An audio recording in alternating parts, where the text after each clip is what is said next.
Assalamualaikum warahmatullahi wabarakatuh. Bagaimana nih persiapan adik-adik semua yang sebentar lagi nih akan menghadapi ujian TKA? Nah, bersama saya Salwa Salsabila Mudian dalam program Smart School Generasi Smart Berkarakter Cerdas Kids.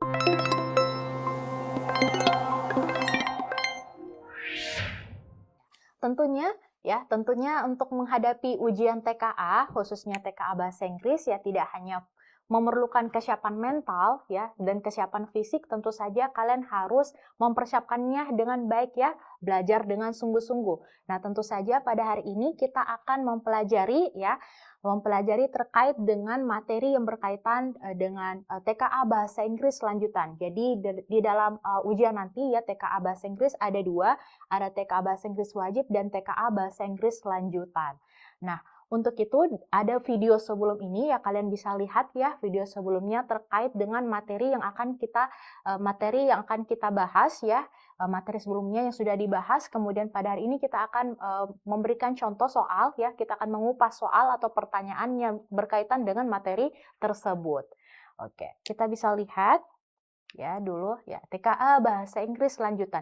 Jadi di dalam TKA Bahasa Inggris lanjutan itu ada beberapa submateri nih yang harus kalian kuasai basicnya dulu ya. Kemudian kalian mulai berlatih soal terkait dengan materi-materi tersebut. Ya, kita bisa lihat, oke, jadi kita review dulu sedikit materinya ya. Jadi ada nih video sebelum ini terkait dengan materi tuntasnya yang berkaitan dengan purpose of the text. Nah, khusus pada kali ini, pertemuan ini kita akan membahas terkait dengan soal yang berkaitan dengan purpose of the text. Tapi sebelum kita mengerjakan soalnya bersama-sama, kita lihat dulu atau kita review dulu sedikit materinya terkait dengan purpose of the text atau tujuan dari teks itu sendiri. Nah, seperti yang kita ketahui, purpose itu artinya adalah tujuan. Jadi, purpose of the text, tujuan dari teks tersebut itu apa? Jadi, purpose of the text itu adalah tujuan, ya, maksud ataupun alasan utama penulis dalam menulis suatu teks. Nah, tujuan tersebut dapat berisi untuk menginformasikan, to inform, ataukah juga untuk menghibur pembaca, to entertain, ataupun untuk membujuk atau meyakinkan para pembaca, atau to persuade, dan menjelaskan suatu proses atau fenomena, atau to explain, atau mendeskripsikan sesuatu, atau to describe, ataupun untuk memberikan petunjuk atau to instruct. Ya, dalam konteks reading comprehension, ya, di memahami purpose of the text ya, berarti mengidentifikasi pesan utama dan fungsi sosial. Nah, yang ingin disampaikan oleh penulis kepada pembaca. Oleh karena itu, untuk menentukan tujuan dari suatu teks, pembaca perlu memahami isi bacaan secara menyeluruh dan memperhatikan jenis teks serta menganalisis sebagaimana penulis menyampaikan informasi dan gagasannya. Jadi, purpose of the text itu ya, saya ulangi lagi, kalau purpose of the text itu adalah tujuan, maksud, atau alasan utama mengapa penulis ya menuliskan teks tersebut. Alasan utamanya apa? Nah, biasanya ya ada beberapa alasannya. Yang pertama adalah untuk menginformasikan ataupun untuk menghibur pembaca, ataupun juga untuk membujuk atau meyakinkan pembaca untuk melakukan sesuatu atau tidak melakukan sesuatu, kemudian menjelaskan suatu proses atau fenomena yang terjadi. Nah, ataupun juga untuk menggambarkan dan memberikan petunjuk. Ya, jadi itu adalah beberapa contoh dari tujuan dari sebuah teksnya ya. Nah, tentu saja ketika kalian bagaimana caranya untuk bisa menentukan apakah teks tersebut berisikan informasi kah ataukah berisikan penghiburan ataupun untuk meyakinkan, maka kita perlu membaca keseluruhan isi teksnya dulu. Nah, setelah kalian membaca keseluruhan isi teks, kemudian kalian memahaminya, barulah kalian menganalisis teks tersebut. Nah, sebenarnya apa sih tujuan dari penulis menuliskan teks tersebut kepada para pembaca? Oke, that's it clear ya? Jadi pembukaannya seperti itu dulu. Jadi kalau kalian mau mengetahui materi lagi, lebih dalam lagi terkait purpose of the text, kalian bisa melihat video materi sebelum ini ya. Jadi untuk video ini yang kita akan bersama-sama mengupas soal yang berkaitan dengan purpose of the text. Oke, let's practice. Jadi bagaimana caranya supaya kalian bisa kuat nih dan mampu menghadapi ujian TKA nantinya? Tentu saja kita harus latihan soal. Tidak hanya latihan karena dasarnya ya karena kalian sudah mengetahui basic materinya terkait dengan purpose of the text, maka langkah selanjutnya yang harus kita lakukan adalah latihan soal. Nah, kita lihat di sini. Ya, di sini ada paragraf, ya ada sekitar 1, 2, 3, 4, 5. Nah, ada 5 paragraf yang harus kita kupas nih ya, secara terperinci supaya kalian bisa menentukan tujuan dari teks yang ini apa sebenarnya. Kita lihat dulu questions 1 ya. Pertanyaan pertama, what is the primary purpose of the text? Jadi, apa sebenarnya tujuan utama dari teks tersebut? Ya, jadi kalau soal sebelumnya ada kata main, nah soal berikutnya ada kata primary. Jadi sama saja ya, artinya tujuan utama dari teks tersebut itu apa? Ya, kita bisa lihat di pilihan alfa. Pilihan alfa mengatakan to entertain the readers with a story about technological innovations in school. Jadi untuk menghibur ya, untuk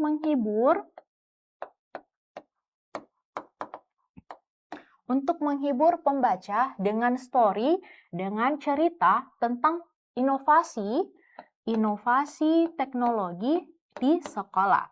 Oke, pilihan Bravo, to persuade, untuk membujuk ya, untuk membujuk atau untuk meyakinkan nih para readers atau pembaca that teacher should be replaced, bahwa guru-guru itu ya should be replaced by artificial intelligence, bahwa guru itu seharusnya digantikan ya,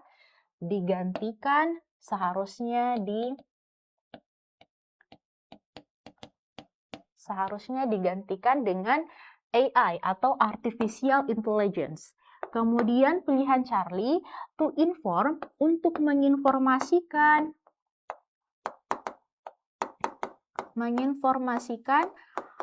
pembaca about the benefit ya, terkait dengan manfaat. Nah, benefit ini artinya manfaat ya. Jadi kalau kalian tidak tahu kosakata atau kalian menemukan kosakata baru nih, tolong kalian tulis di textbooknya kalian, di buku tulisnya, kemudian kalian baca-baca berulang, kemudian dihafalkan, dan tentu saja ya, itu akan sangat membantu kalian ketika mengerjakan soal literasi bahasa Inggris nantinya. Jadi kalau pilihan Charlie itu to inform the readers about the benefits and challenges, ini challenges tantangan ya, of using dalam penggunaan AI atau artificial intelligence di dalam pendidikan. Atau pilihan delta, to provide, ya untuk menyediakan instruksi on how to develop, bagaimana caranya untuk mengembangkan. Develop ini artinya adalah mengembangkan artificial intelligence software for educational, untuk edukasi institution, untuk institusi pendidikan. Dan pilihan error, to criticize, untuk mengkritik ya. Kalau to criticize ini artinya adalah untuk mengkritik ya, untuk mengkritik ya, the use of technology in modern classrooms ya. Jadi mengkritik penggunaan teknologi yang modern di dalam kelas. Jadi ini ada 5 pilihan ya, ada 5 opsi terkait dengan tujuan utama dari sebuah teks. Jika pilihan alfa, ia mengatakan bahwa to entertain the readers with a story about technological innovation in schools. Jadi untuk menghibur nih para pembaca dengan cerita ya terkait dengan inovasi teknologi di sekolah. Kemudian pilihan Bravo, to persuade the readers that the teachers should be replaced by artificial intelligence. Jadi untuk membujuk nih para pembaca ya, that teachers, bahwa guru-guru itu seharusnya digantikan oleh AI. Atau pilihan Charlie, to inform, ya untuk menginformasikan para readers atau para pembaca tentang manfaat, kemudian tantangan dalam menggunakan AI di dalam bidang pendidikan. Atau pilihan Delta nih, to provide atau menyediakan, membujuk ya, to provide ya, untuk menyediakan ya untuk menyediakan instructions, ya untuk menyediakan instruksi on how to, bagaimana caranya mengembangkan artificial intelligence, mengembangkan AI software dalam institusi pendidikan, atau pilihan error to criticize, ya untuk mengkritik ya penggunaan teknologi yang modern di dalam classroom. Nah, kira-kira menurut kalian ya kita tidak bisa langsung menjawab pertanyaannya, jadi kita harus memahami keseluruhan isi teksnya dulu seperti apa. Jadi ada to entertain untuk menghibur, to persuade untuk membujuk, to inform untuk menginformasikan, to provide untuk menyediakan, atau pilihan error to criticize untuk mengkritik. Jadi kita lihat dulu dengan cara seksama ya. Kita kupas dulu dari paragraf pertama. Baik, kita lanjut ke paragraf pertama. Jadi kita lihat ya, kita kupas dulu, kita artikan dulu bersama-sama ya apa isinya di paragraf pertama. Jadi AI has become one of the most transformative technologies of the 21st century. Jadi AI ini merupakan teknologi yang berada di abad ke-21, di mana beberapa tahun terakhir aplikasi ini has grown significantly. Jadi bertumbuh secara signifikan, di mana hal ini digunakan oleh guru dan siswa untuk dapat mengakses pembelajaran mendukung proses belajar mereka. From intelligent tutoring systems to automated assessment platforms, AI is changing the way educational content is delivered and evaluated. Jadi ceritanya AI ini sangat membantu dalam proses pembelajaran. Bahkan many schools, banyak nih sekolah-sekolah dan universitas have begun integrating AI power technologies into their teaching practice to improve learning outcomes and increase efficiency. Nah, bahkan nih banyak nih sekolah, bahkan universitas mulai membangun penggunaan AI, mulai membangun penggunaan teknologi AI ke dalam proses praktik belajar mereka untuk mengembangkan pembelajaran dan untuk efisiensi. Jadi di situ paragraf pertama merupakan paragraf awal atau paragraf pembuka di mana menjelaskan terkait AI perkembangan AI di abad ke-21 perkembangan AI di abad ke-21 dan bagaimana perkembangannya tersebut dimanfaatkan oleh guru dan siswa dalam penggunaannya supaya mempermudah proses pembelajarannya. Bahkan tidak hanya di sekolah tetapi juga di universitas nih mulai mengembangkan proyek AI ini. Kita lanjut lagi di paragraf berikutnya, di paragraf kedua. Nah, kita lihat di paragraf kedua, one of the major advantages, jadi ada nih salah satu keuntungan atau keunggulannya dalam penggunaan AI di bidang edukasi, it is ability to personalize learning experience. Traditional classrooms often require teachers to address the needs of many students simultaneously, making it difficult to accommodate individual learning styles and pace. Nah, ternyata AI ini sangat membantu. AI ini sangat membantu dalam personalized learning experience dalam proses pembelajaran pribadi proses pembelajaran pengalaman pribadi. Nah, bedanya kalau misalkan di classroom biasa di mana often require teachers, di mana biasanya memerlukan guru untuk untuk mengetahui nih kebutuhan of many students simultaneously secara langsung, making it difficult to accommodate individual, di mana itu sangat sulit untuk mengetahui bagaimana model pembelajaran setiap siswanya dan kecepatan siswa dalam belajar juga. Maka dengan adanya AI system, however, can analyze dapat menganalisis bagaimana performance-nya itu siswa melalui data dan provide customized learning materials dan dapat juga memberikan materi di dalam proses tersebut. Dapat juga memberikan exercise, latihan, dan feedback. As a result, hasilnya siswa can learn more effectively. Jadi siswa dapat belajar secara efektif according berdasarkan to their specific strengths, kekuatan dan kelemahannya mereka. Kekuatan dan kelemahan atau kekurangannya.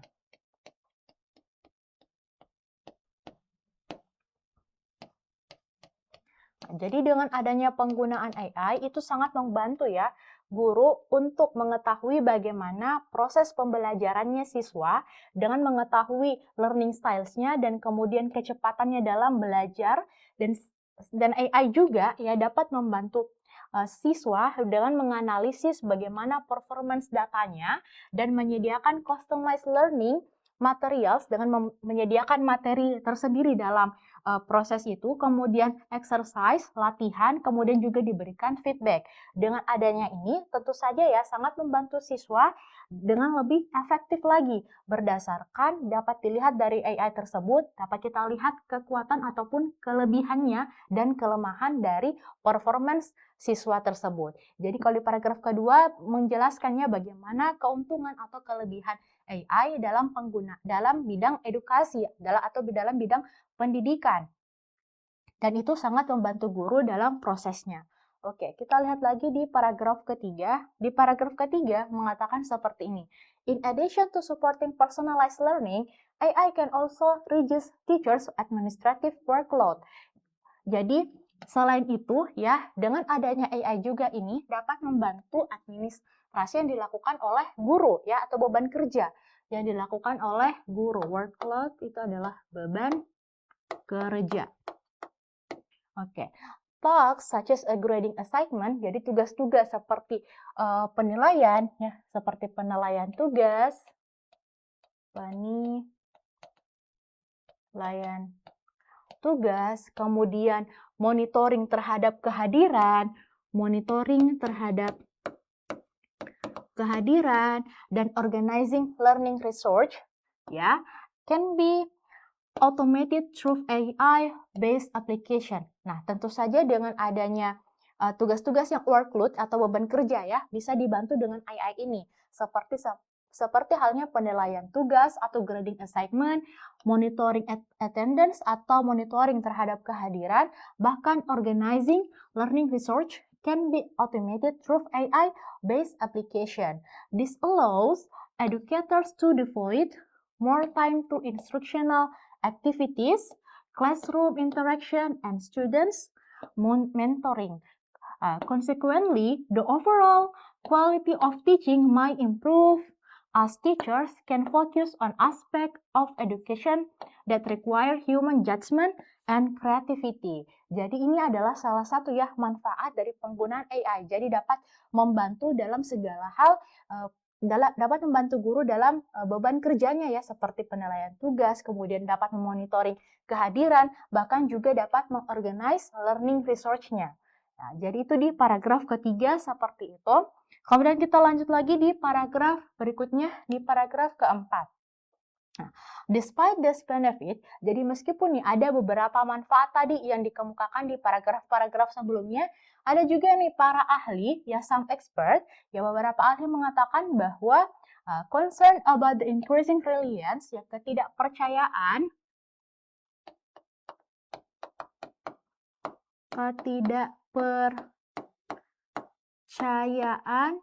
terhadap penggunaan AI di bidang edukasi, they argue that excessive ini adalah berlebihan dependence on technology. Jadi dengan penggunaan AI secara berlebihan on technology may reduce, dapat mengurangi kesempatan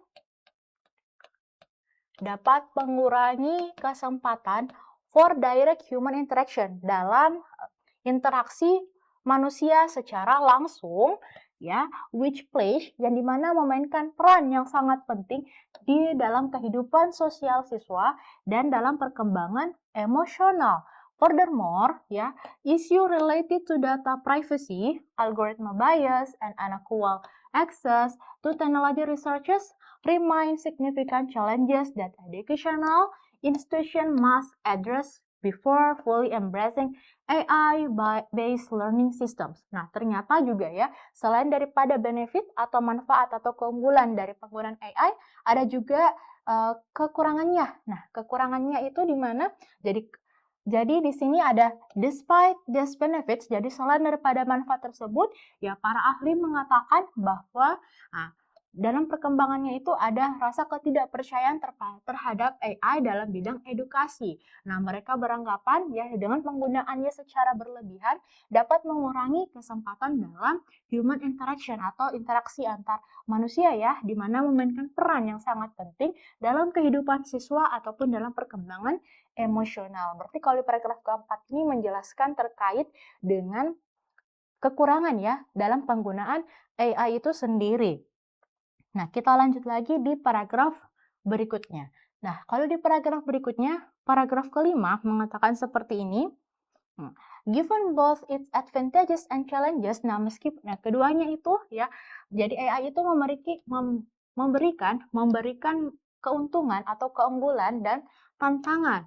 AI should be implemented thoughtfully and responsibly in education. Jadi penggunaan AI itu seharusnya ya lebih penggunaan AI itu ya selain untuk diterapkan dan seharusnya juga dapat responsibly ya terhadap education di dalam bidang pendidikan.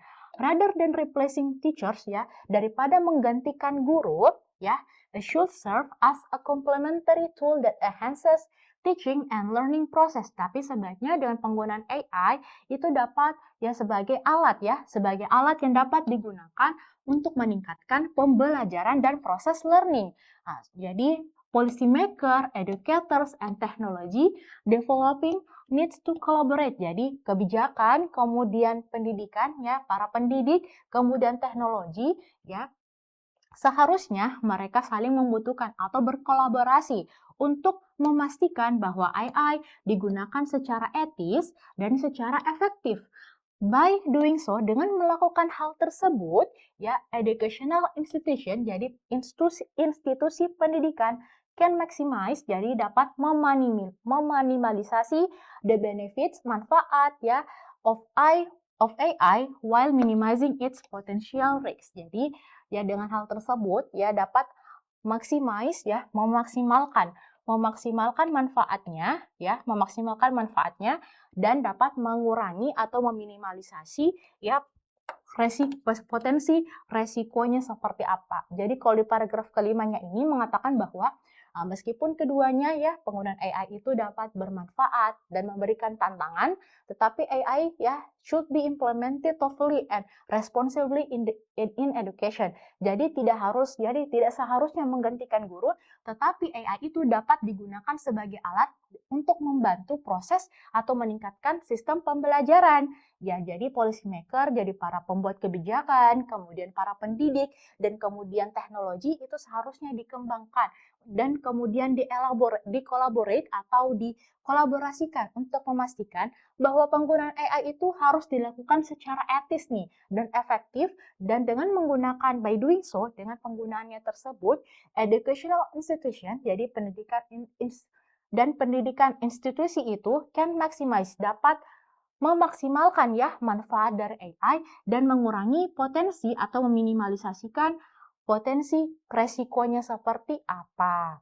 Nah, kalau menurut kalian kita bisa lihat di paragraf 1, 2, 3, 4, dan 5, kira-kira nih, menurut kalian dalam teks tersebut bersifat entertain kah? Bersifat to persuade kah? Bersifat to inform, to provide, atau to criticize? Nah, kalau pilihan alfa, to entertain the readers with a story about technological innovation in schools.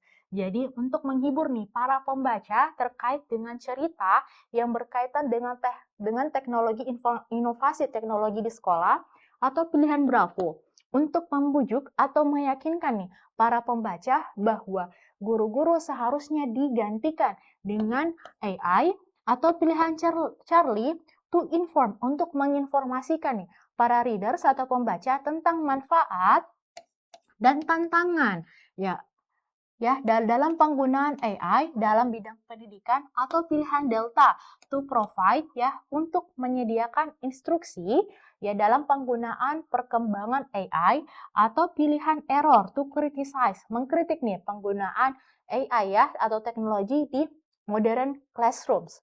Nah, menurut kalian nih jawaban yang paling tepat ini itu apa? Alpha, Bravo, Charlie, Delta, atau error? Ya, maka jawaban yang paling tepat itu adalah Charlie. Ada yang jawab Charlie? Ya, kenapa jawabannya pilihan error salah? Karena di sini bukan to criticize ya, bukan mengkritik. Tetapi tadi kalau kita lihat dari paragraf pertama, kedua, ketiga, 4, dan 5, di situ ada dijelaskan beberapa advantages atau keunggulan kelebihan dari penggunaan AI. Ya, jadi ada diceritakan, jadi untuk menginformasikan ada manfaatnya. Kemudian tadi di paragraf keempat dan 5 mengatakan ada challenges-nya, ada tantangan yang harus dihadapi dalam penggunaan AI dalam bidang edukasi. Jadi bukan untuk menggantikan guru nih, ya, tidak seperti itu, ataupun untuk menghibur. Apakah cerita tadi berisikan cerita fable?